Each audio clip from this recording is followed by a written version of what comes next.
Welcome back to the Deep Dive, where we take a deep analytical look at complex source material and distill it down to the essential, fascinating insights. Today, we are cracking open a cornerstone of structural biochemistry. We're looking at two proteins that are, well, they're absolutely fundamental to how we live and breathe as mammals, myoglobin and hemoglobin.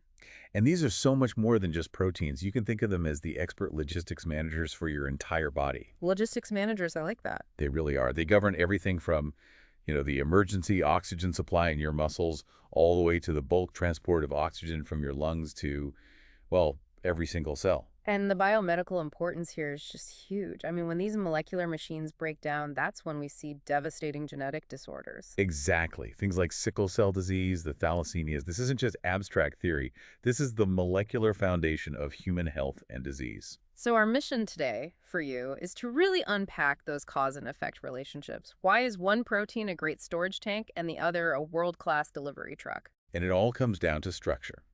So we've got our two main players. First, myoglobin. For sure. Right, myelin. This is your storage specialist. It's a single unit, a monomer, and you find it mainly in red muscle. And its job is simple, right? Very. It just holds onto oxygen, and it binds it very tightly. It's your backup generator for when oxygen levels suddenly plummet, like during a sprint. Okay, so that's the storage tank. Then we have the delivery truck, hemoglobin, HB. And HB is the high-volume transporter. It's not a single unit. It's a complex of 4 subunits, a tetramer. And you find this inside your red blood cells. Inside the erythrocytes, yeah. And that 4-part structure is what allows it to communicate with itself, which is the key to loading up with oxygen in the lungs and then efficiently dumping it off the tissues. So let's start with the part they both share, the engine that drives the whole thing, the heme group. Right. The heme group is, it's essentially this rigid, flat little disc. And this is what gives blood its deep red color, correct? That's it. Chemically, it's an iron atom sitting inside a structure made of 4 smaller rings called pyrroles. The whole thing has this network of bonds that absorbs light in a way that makes it look deep red. And right at the heart of it all is the iron atom, specifically ferrous iron, Fe2+. That iron atom is absolutely everything. It has to be in that ferrous, that Fe2+ state, to bind oxygen. What happens if it gets oxidized? If it gets oxidized to the ferric state, E3+, its biological activity is just gone. It can't carry oxygen anymore. It's inert. Okay, so we have this critical iron core. How does myoglobin build a structure around it? Myoglobin is a masterclass in protein folding.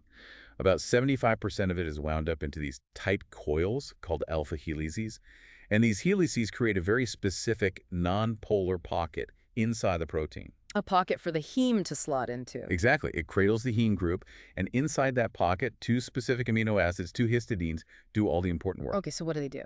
Well, we call one the proximal histidine and the other the distal histidine. The proximal one is like an anchor. It directly binds to the iron atom, locking the heme in place. And the distal one? The distal one kind of hovers over the other side. It's like a bouncer at a nightclub door.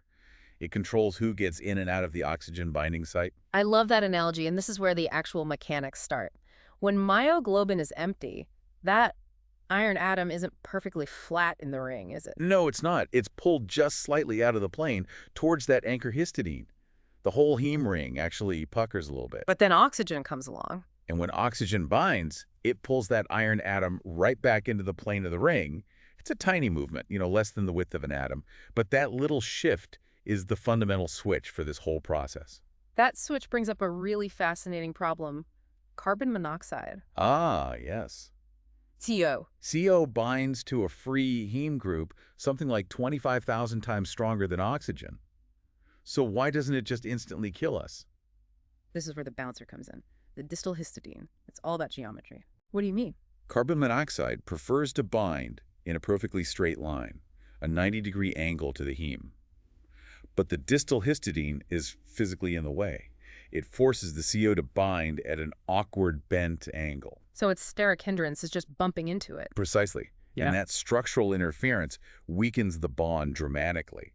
It drops the binding advantage from 25,000 times down to only about 200 times stronger than oxygen. Which is still strong, but manageable. It's manageable because oxygen is present in such a huge excess in our bodies.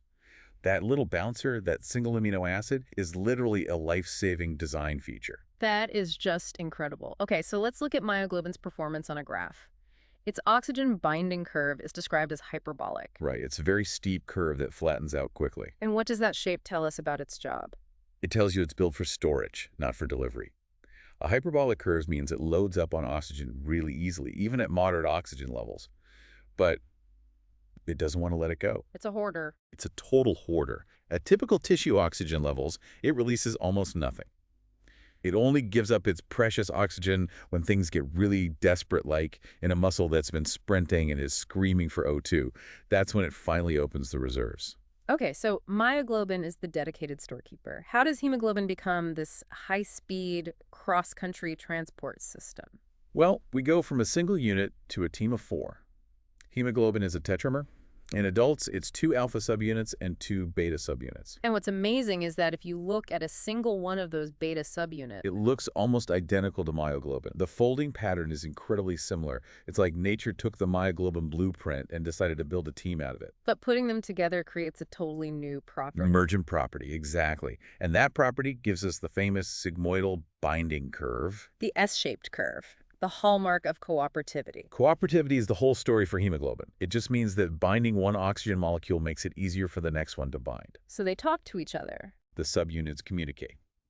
The first binding event sends a signal across the whole protein, increasing the oxygen affinity of the other 3 sites. It's a team effort. And this communication allows hemoglobin to switch between 2 different shapes or states. Right. We have the T state and the R state. T is for taut. You can think of it as tense. This is the low-affinity form. The one that's good at releasing oxygen. Exactly. It's favored in the tissues where you need to drop off your cargo. And then you have the R state for relaxed. This is the high-affinity form, favored in the lungs, where you need to grab as much oxygen as you can. We can measure this affinity with a value called P50. The P50 is just the oxygen pressure where the hemoglobin is half full. For adult hemoglobin, HbA, it's about 26 millimeters of mercury. That's its sweet spot. And this value isn't always the same, right? Like with fetal hemoglobin. Right. Fetal hemoglobin, or HbF, has a lower P50, around 20. It holds on to oxygen more tightly. And why is that so critical for a fetus? It's a survival mechanism. The fetus has to pull oxygen from the mother's blood across the placenta. Since fetal hemoglobin has a higher affinity, it can effectively steal oxygen from the mother's hemoglobin, ensuring it gets what it needs. So let's trace that tiny iron movement again. In myoglobin, it was a simple switch. What happens when that happens in one of hemoglobin's 4 subunits? You trigger a domino effect, a conformational cascade. A cascade, okay. The first oxygen binds, the iron moves, it pulls on that proximal anchor, histidine. But now, that pull is transmitted to the other subunits. And what does it break? It ruptures a network of salt bridges. These are electrostatic bonds that are basically holding the whole complex together in that tense T state. So breaking those bonds allows it to relax. Exactly. The whole structure shifts. One pair of subunits rotates about 15 degrees relative to the other. The whole thing kind of clicks into place. Into the high-affinity R state. Right. And now the other 3 binding sites are wide open and have a much higher affinity for oxygen. That tiny atomic shift gets amplified into a large-scale mechanical change. It's just beautiful molecular engineering. It really is. But hemoglobin is more than just an oxygen truck. It's also involved in getting rid of the garbage, carbon dioxide. It plays a huge role. It has 2 main ways of helping transport CO2. What's the first? A small amount, maybe 15% of the CO2, binds directly to the ends of the protein chains. It forms something called a carbomet. And what does forming that carbomet do to the structure? It actually forms new salt bridges that help stabilize the T state. Ah, so picking up hemoglobin to release O2. It's a feedback loop. Yeah. And the second, even more important mechanism is called the Bohr effect. This connects CO2, acidity, and oxygen release. Okay, so walk us through this. What happens in the tissues where cells are working hard? Well, working tissues produce a lot of CO2. That CO2 dissolves in the water in your blood and, with the help of an enzyme, forms carbonic acid. Which, being an acid, releases protons, H+ ions. The blood gets more acidic. Precisely. And hemoglobin is an excellent proton sponge. It soaks up those extra protons. What does binding protons do? It stabilizes the T state. So in an acidic environment, hemoglobin is pushed even harder into its low-affinity form, which makes it dump its oxygen even more efficiently. So it delivers more oxygen precisely to the tissues that are working the hardest and need it the most. It's an absolutely elegant system. And then the reverse happens in the lungs. Right. The high oxygen levels force it back to the R state. Which makes it release the protons it picked up. Those protons then combine with bicarbonate to remake CO2, and you breathe it out. A perfect reversible cycle. Incredible. Okay, beyond CO2 and protons, there's one more major player here. 2,4,3-bisphosphoglycerate. BPG. BPG is fascinating. It's a small molecule made during glycolysis, right there in the red blood cell. And where does it bind? It binds in a central cavity, a little pocket, that only exists when hemoglobin is in the T state, the deoxy form. So when it's locked in that cavity, what is it doing to the protein? I called it a molecular handcuff earlier, and that's a good way to think about it. BPG is very negatively charged, and it forms a bunch of salt bridges with positive charges inside that cavity. And those bridges. They lock the T state in place. They make it much, much harder for the protein to switch over to the high-affinity R state.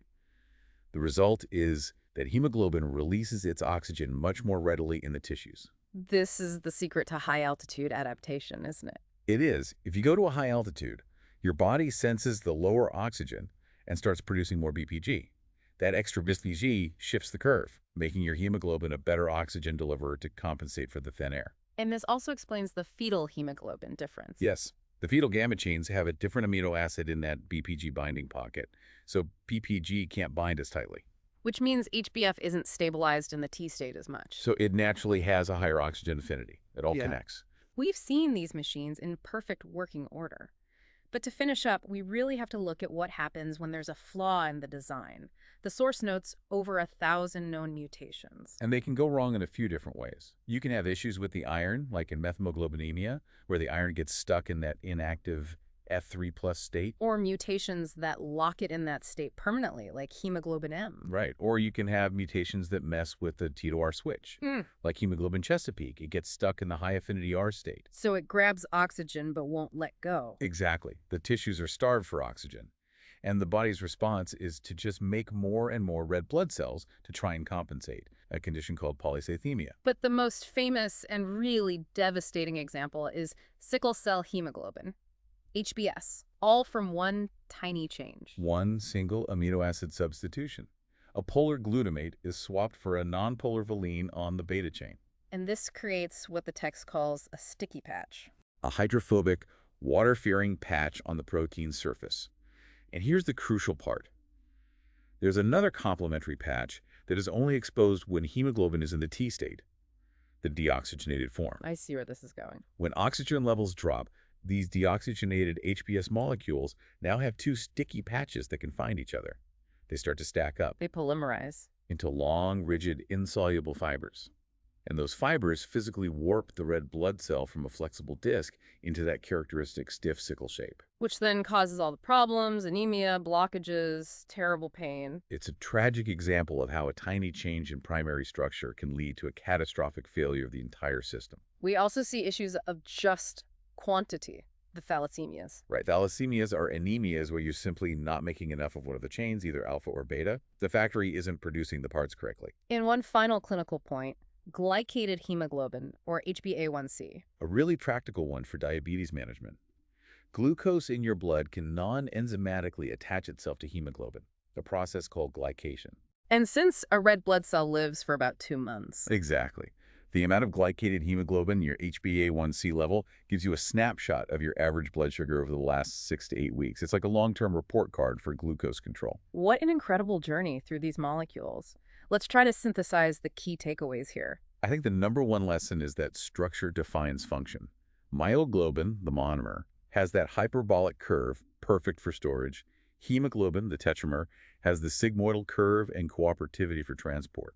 And that entire cooperative engine is driven by that tiny movement of the iron atom. A tiny movement that gets amplified into a massive structural shift between the low-affinity T state and the high-affinity R state. And this whole system is fine-tuned by allosteric regulators. Right. Protons, CO2, and BPG. They are all signals from the tissues that essentially tell hemoglobin, we're working hard, release the oxygen here. They do that by stabilizing that low-affinity T state. So as we wrap up, what's the final thought you want to leave with the listener? For me, it's just this potent reminder of both biological elegance and its fragility. The complexity that allows us to breathe is just stunning. But it's also on a knife's edge. It really is. The fact that scrapping a single amino acid out of hundreds, like in sickle cell, Yeah. can cause a protein to go from a soluble carrier to an insoluble polymer that destroys the cell. It's Yeah. just mind-boggling. It shows that studying these tiny molecular changes isn't just academic. Not at all. It is literally how we unlock the deepest insights into human health and how we can begin to fight these devastating genetic disorders. An absolutely incredible deep dive. Thank you for taking this journey into the source material with us today. Until next time.